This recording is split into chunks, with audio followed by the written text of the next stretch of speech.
नमस्कार, आप सभी का स्वागत है KFE में। दोस्तों, हर बार मैं आपको कुछ नया बताती हूँ, तो इस बार भी मैं आपको कुछ नया ही बताने आई हूँ। तो चलिए, आज जानते हैं नारद मुनि के बारे में। दोस्तों, क्या आप जानते हैं नारद मुनि का जन्म कैसे हुआ? क्या आप जानते हैं नारद मुनि के पिता कौन हैं? क्या आप जानते हैं नारद मुनि कैसे हर जगह विचरण करते हैं? क्या आप जानते हैं नारद मुनि कैसे उस काल के पत्रकार बने? क्या आप जानते हैं नारद मुनि शादी भी करना चाहते थे? क्या आप जानते हैं कि एक वक्त ऐसा भी आया जब नारद मुनि को देवताओं ने अपने लोक में आने से मना कर दिया और उनके लिए अपने लोक के दरवाजे बंद कर दिए? तो चलिए, ये सब हम जानेंगे, लेकिन उससे पहले मेरी आपसे रिक्वेस्ट है कि प्लीज़ मेरे चैनल को सब्सक्राइब कीजिए और प्लीज़ मेरे वीडियो को लाइक कीजिए। तो चलिए दोस्तों, जानते हैं कि नारद मुनि किसके पुत्र हैं। तो नारद मुनि ब्रह्मा जी के पुत्र हैं।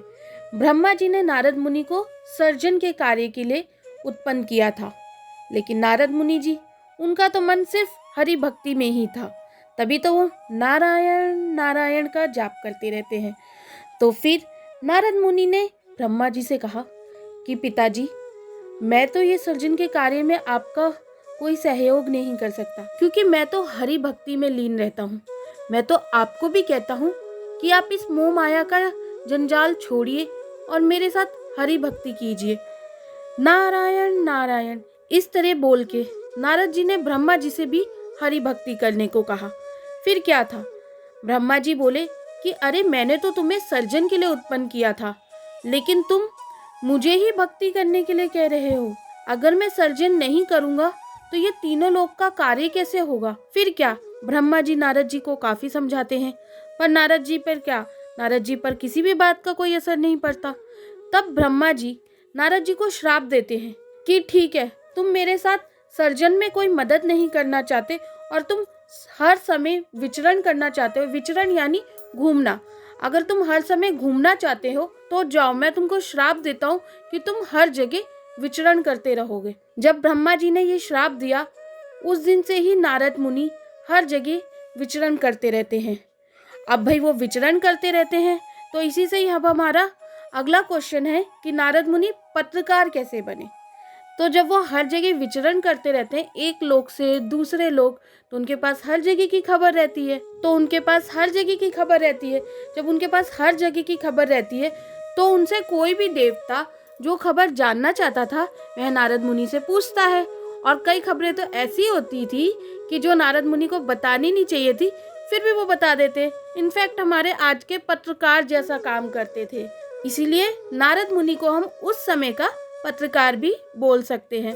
तो चलिए दोस्तों, अब बात करते हैं नारद मुनि के विवाह की। अब आप तो सोच रहे होंगे कि नारद मुनि तो भाई बाल ब्रह्मचारी थे, उनका विवाह भला कैसे? तो मैं आपको बता दूं कि एक बार नारद मुनि ने भगवान विष्णु से पूछा कि प्रभु, ये माया क्या है? तो भगवान विष्णु ने उनसे कहा, आप माया को जानना चाहते हैं? तो वह बोले कि भाई हाँ, मुझे तो माया को जानना है। तो फिर वो बोले, चलिए मेरे साथ। तो वो जाते हैं तो वह एक जंगल में जाते हैं।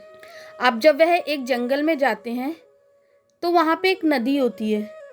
तो प्रभु बोलते हैं कि नारद जी, मैं यहाँ विश्राम करता हूँ, आप जरा घूम कर आइए। तब नारद मुनि घूमने जाते हैं तो वह देखते हैं कि उन्हें एक राजकुमारी दिखती है। जब उन्हें वह राजकुमारी दिखती है तो वह उसके मोह में पड़ जाते हैं।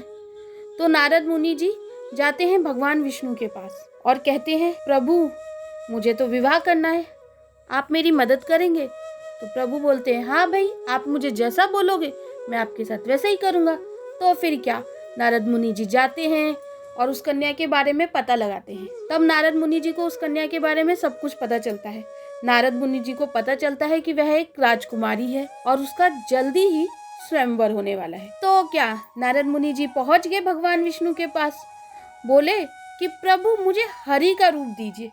अब भगवान विष्णु जी है तो वो छलिया ही, और उन्हें तो बताना भी था नारद मुनि जी को माया के बारे में। तो उन्होंने क्या किया, उन्होंने उन्हें हरि का रूप दे दिया। तो अब नारद मुनि जी उस रूप को लेकर गए स्वयंवर में। अब जब वह स्वयंवर में गए तो वह बार बार उस राजकुमारी के सामने आए कि राजकुमारी अब उनके गले में माला डालेगी, अब उनके गले में माला डालेगी। पर क्या राजकुमारी ने माला नहीं डाली। वहां पर आए वो एक निर्धन मनुष्य के रूप गले में माला डाल दी। फिर क्या, अब नारद जी को बड़ा क्रोध आया कि भाई मुझ में ऐसी क्या कमी थी जो इस राजकुमारी ने मुझे नहीं चुना बल्कि उस निर्धन को चुना। अब वो फिर जाते हैं, गुस्से से जाते हैं और उस नदी के पास बैठते हैं। अब जब वो नदी के पास बैठते हैं तो वो वहां पर अपना मुख देखते हैं, तो उन्हें दिखता है कि अरे उन्हें तो वानर का रूप है। तो उनको बहुत क्रोध आता है और फिर जब उन्हें बहुत क्रोध आता है तो वह पहुंच जाते हैं भगवान विष्णु के पास से। वो है कहते, प्रभु आपने मेरे साथ ऐसा क्यों किया, आपने मुझे ऐसा मुख क्यों दिया। प्रभु आपकी मैंने दिन रात भक्ति की, फिर भी आपने मेरे साथ छल किया। अब मुझे पता चला लोग आपको छलिया क्यों कहते हैं। तब भगवान विष्णु कहते, अरे नारद तुमने ही तो मुझे बोला था कि मुझे हरि का रूप दो। तब क्या, नारद जी को क्रोध आता है। नारद जी बोलते, हाँ मैंने हरि का रूप देने को बोला था, यानी आपका रूप देने को बोला था।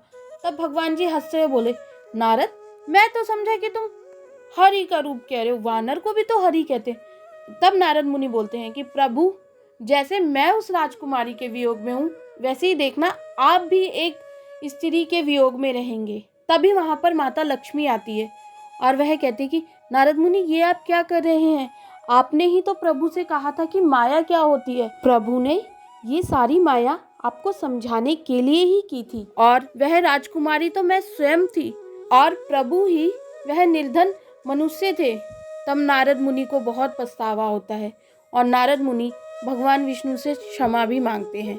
लेकिन नारद मुनि का यह दिया हुआ श्राप त्रेता युग में कारगर साबित हुआ।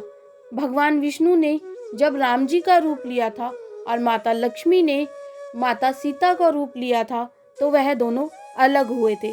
दोस्तों आप जानते ही हैं कि रावण माता सीता को हर के ले गया था, जिसकी वजह से राम जी वियोग में चले गए थे।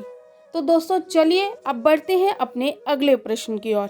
नारद को क्यों और किस तरह देवताओं ने अपने लोक में आने से रोका था। तो दोस्तों आप तो जानते ही हैं नारद मुनि हर जगह घूमते थे और नारद मुनि के पास हर जगह की खबरें रहती थी, तो वह हर लोक की खबरें दूसरे लोक में दे देते थे जो नहीं देनी चाहिए थी। अब इससे परेशान होके सारे देवताओं ने सोचा कि भाई नारद मुनि तो जब भी देखो कहीं पर भी प्रकट हो जाते हैं, हमारा तो कोई निजी जीवन ही नहीं है और नारद मुनि जी के पास हर खबर हमारे लोक की चली जाती है। तो एक काम करते हैं, नारद मुनि जी को अपने लोक में आने से रोक देते हैं। फिर क्या था, नारद मुनि को अपने लोक में आने से रोक दिया।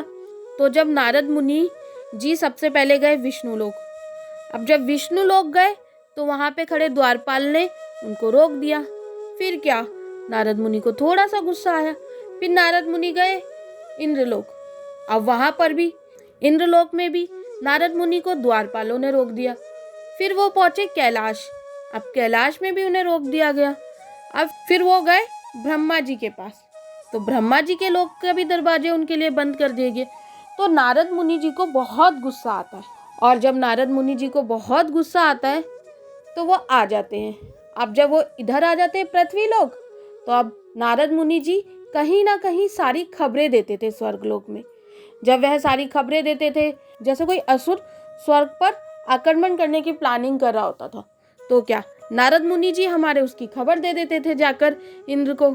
लेकिन अब ऐसा कोई खबर देने वाला तो नहीं था। अब जैसे विष्णु लोक में भगवान विष्णु को धरती पर क्या हो रहा है क्या नहीं हो रहा, इन सब की खबरें भगवान विष्णु को नारद मुनि दिया करते थे। अब नारद मुनि थे ही नहीं तो खबरें कौन देगा। तो भगवान विष्णु को भी अपने कामों में बहुत दिक्कत होने लगी। तो इस तरीके से हर लोक में नारद मुनि की सबको अहमियत पता चली। तो फिर सभी देवता नारद मुनि को ढूंढने गए।